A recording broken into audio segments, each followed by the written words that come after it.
At my son's 10th birthday, he tore the wrapping paper off a box from my sister. He reached in, then yanked his hand back. "What's this?" he asked, trembling as he held the document. I snatched it from his hand and my blood ran cold. Everyone went silent. 20 minutes later, the police were at the door. My name's Rita, and for most of my life, I was the glue that held everyone else together. It wasn't a choice, really. I just kept doing what needed to be done. When my sister racked up credit card debt, I helped her consolidate. When our mom's roof started leaking, I covered it. When my dad needed a car to get to his new job at 63, I co-signed the loan. And when my sister couldn't keep up with her mortgage, I paid it for 4 years, all while raising my son, who was everything to me. He was my second child, my first. We lost him in the hospital after 3 days. I don't talk about it much.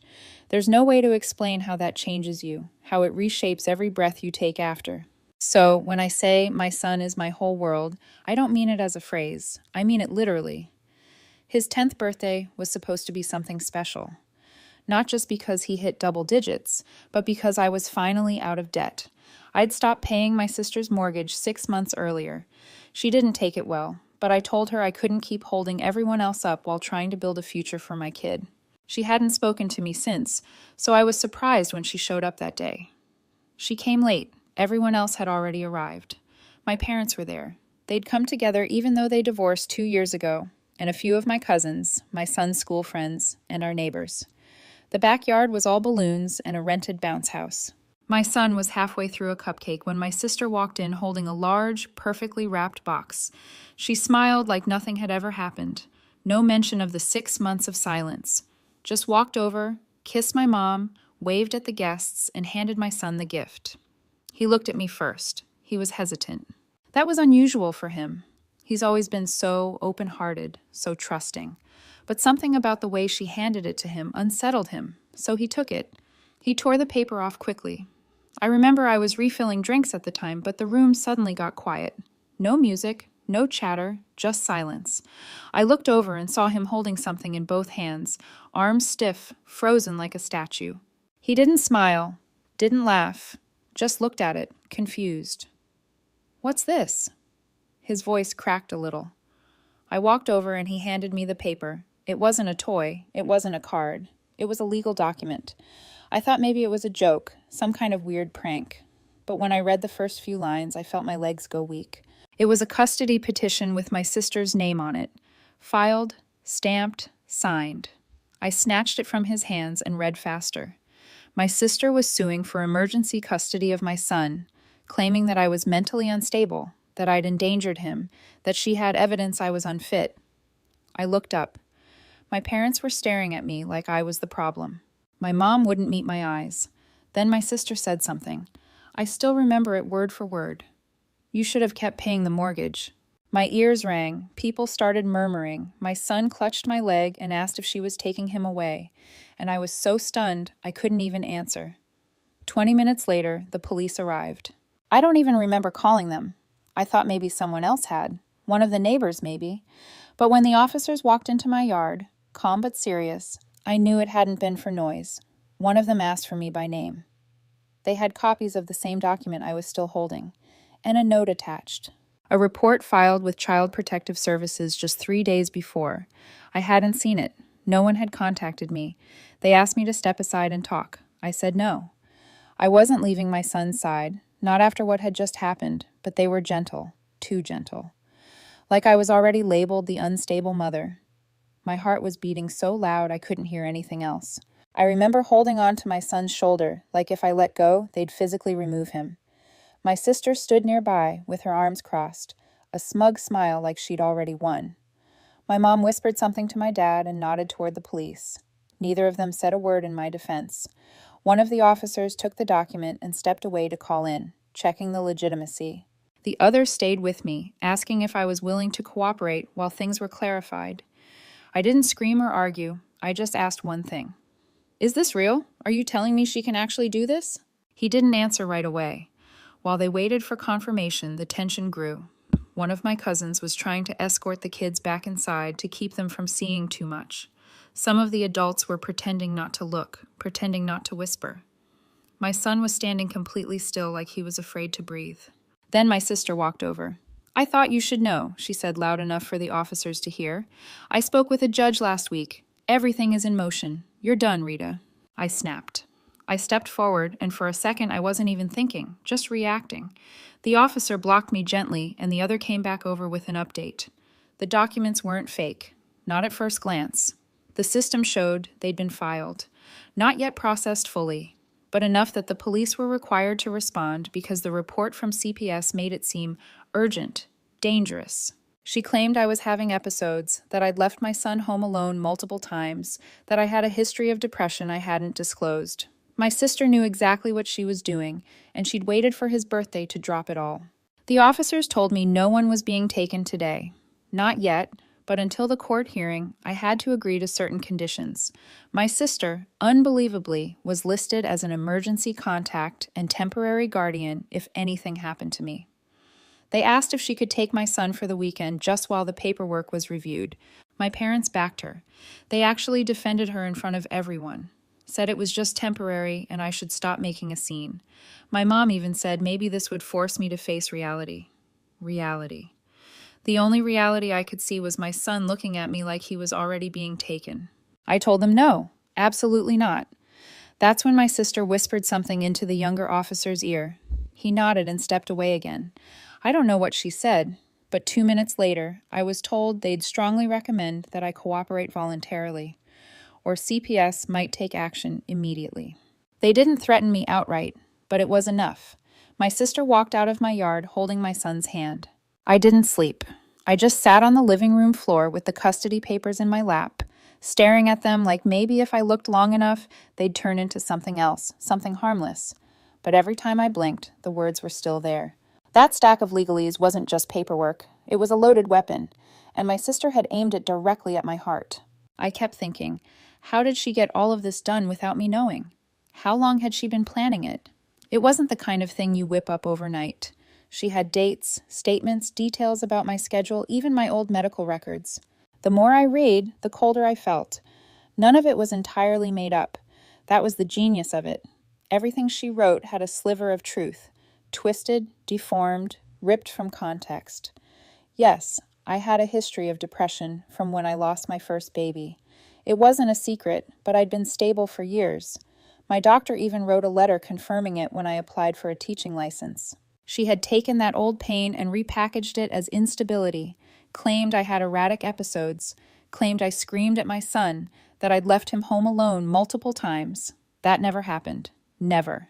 I was at the police station first thing the next morning. I asked to speak with someone, anyone who could walk me through what was happening. They were polite, but passive. They kept telling me I had to let the process play out. They said her documentation was in order and that a custody claim, even an emergency one, didn't mean I was being permanently separated. They made it sound procedural, like I should be calm, rational, cooperative. I told them she was doing this because I stopped paying her mortgage. I told them it was revenge, not concern. They nodded like they'd heard 1,000 versions of that story. I asked where my son was. They said officially he was with a temporary guardian for 72 hours under CPS observation. That guardian, of course, was my sister. She hadn't taken him. She was complying with the system. They kept using that phrase, complying with the system. My hands shook the whole drive home. I called CPS next. I thought maybe I'd get further with them, but again, the same wall. They said an investigation was underway. They said I would be contacted soon. When I asked what the accusation against me was, they told me the report claimed I was emotionally unstable and had endangered my son by neglecting his needs. I asked for the evidence. They said it would be reviewed internally. Everything felt backward, like I was guilty until proven innocent. Then I called my parents. No answer. I called again and again. Still nothing. I drove to their house. My mother opened the door halfway. She didn't invite me in. She looked tired, like she'd already decided how this story ended. She told me I was being dramatic, that I was escalating things, that I needed to let it play out and not make things worse. And the way she said it, like she'd rehearsed it, like it wasn't even her words. I asked her straight up if she was siding with my sister. She didn't answer. I walked away without another word. By noon, I was meeting with a lawyer. His name was Ron. Older guy, no fluff, just facts. He read through the documents with a strange calm, then said one sentence that changed everything. "This smells like fraud." He got to work immediately, started making calls, looking into court filings, verifying names, checking dates, and license numbers. Within 24 hours, we had confirmation that the notary listed on the documents didn't exist in the state database. The judge's signature, the one that had made the whole petition look official, was forged. My sister had taken an old legal document, copied the layout, and inserted new claims, dates, and her name. She filed it through someone she knew at the courthouse, hoping it would sneak past the radar long enough to seem legitimate. She wanted the system to believe it was real, long enough to scare me, or win by default. Ron filed an emergency injunction.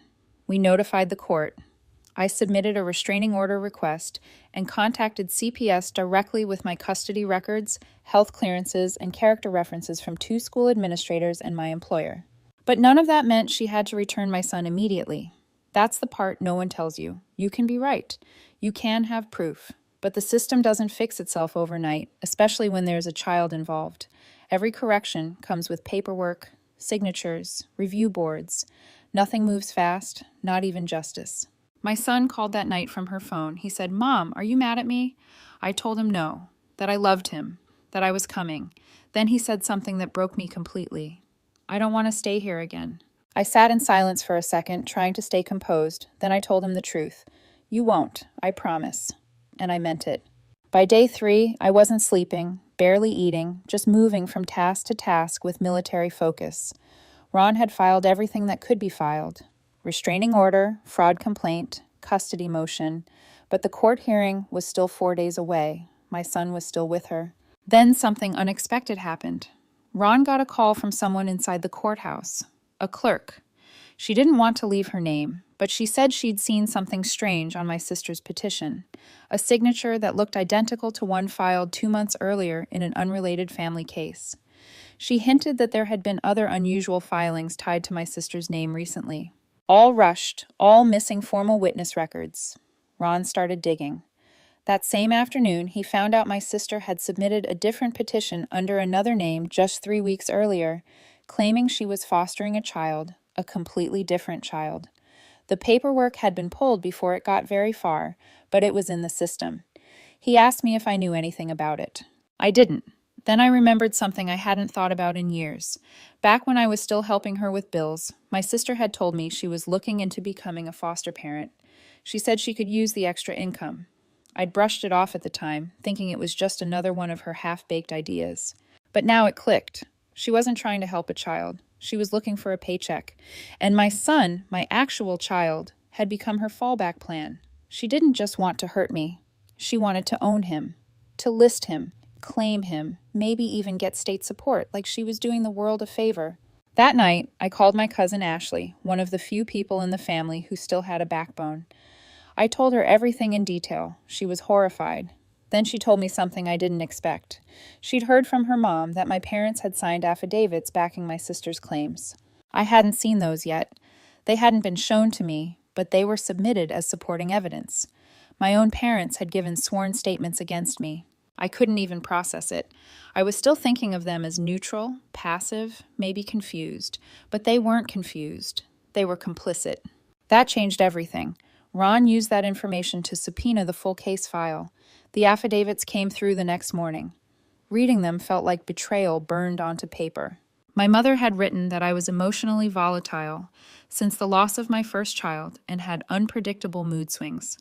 My father wrote that I had severed family ties recently and refused contact, which made them concerned for my son's stability and emotional development.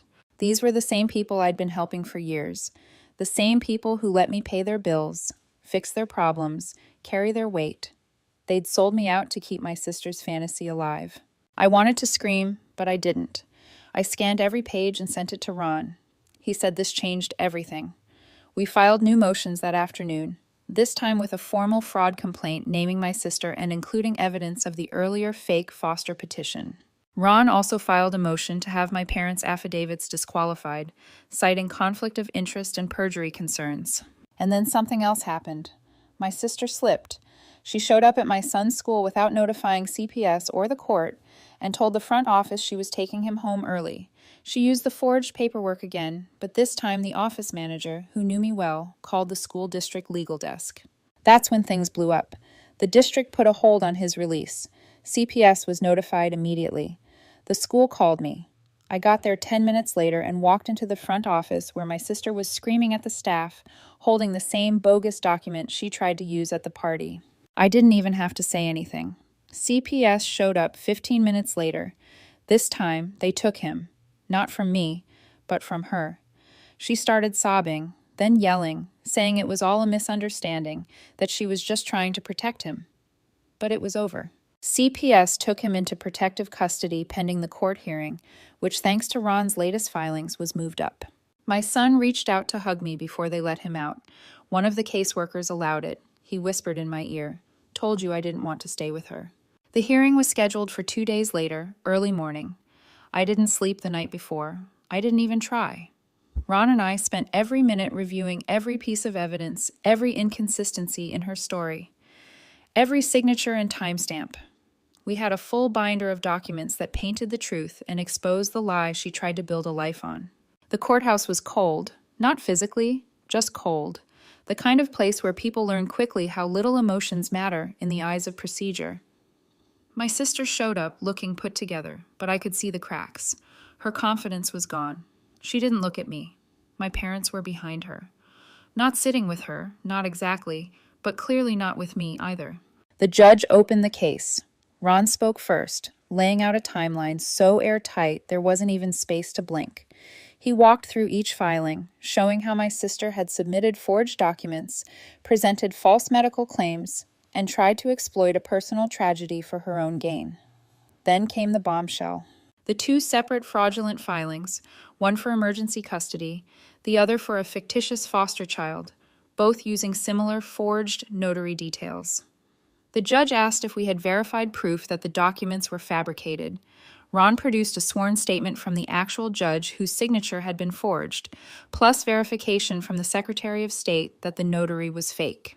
I watched my sister shift in her chair. Then the judge asked her to explain. She started rambling, said she was worried about my son, that she only meant to help. She denied forging anything, blamed someone else, an unnamed friend who might have helped her file things, said she didn't read everything before submitting. She cried. She tried to spin it as a big misunderstanding. That's when the judge cut her off. He asked if she had anything else to say in her defense. She said nothing. Then the judge turned to the affidavits from my parents. He asked them to come forward and explain why they had submitted sworn statements against their own daughter. My mom went up. She looked fragile but not sorry. She said, "We didn't want to pick sides. We just thought maybe she wasn't coping well." The judge asked if she understood that lying in a sworn affidavit is perjury. She froze and for the first time looked scared.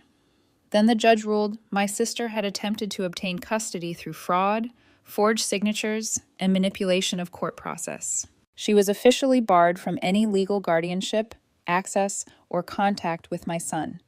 My parents' affidavits were struck from the record, and the judge referred both my sister and the documents to the district attorney for criminal investigation.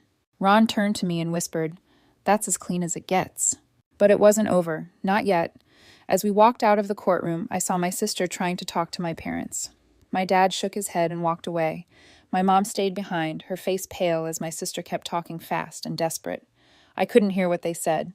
Ron nudged my elbow. We had one more stop to make. We went straight to the CPS office, and that's where I saw him, my son sitting at a desk doodling on a worksheet. When he saw me, he dropped the pencil and ran. I didn't care who was watching. I held on to him and promised I'd never let anything come between us again, and I meant every word. Bringing him home was quiet. No celebration, no cake like we'd had the week before, no bounce house, just silence, safety, and the overwhelming relief of knowing he was back where he belonged. My son asked if she would come again. I told him no. That part of our life was over. The criminal investigation against my sister moved fast. The forged judge's signature, the fake notary, the previous fraudulent foster petition. It was enough for the DA to press charges.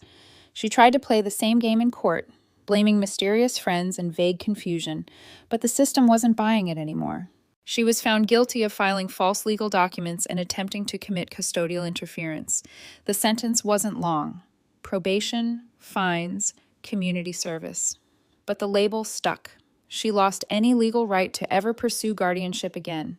Every record bore the truth now. Her name was tainted. My parents didn't take it well. I thought maybe they'd apologize, realize how deeply they'd betrayed me. Instead, they went silent. Months passed. Then one day, I got a letter from my mother, a full page of excuses. She said she didn't really believe my sister, but felt pressured to support both daughters.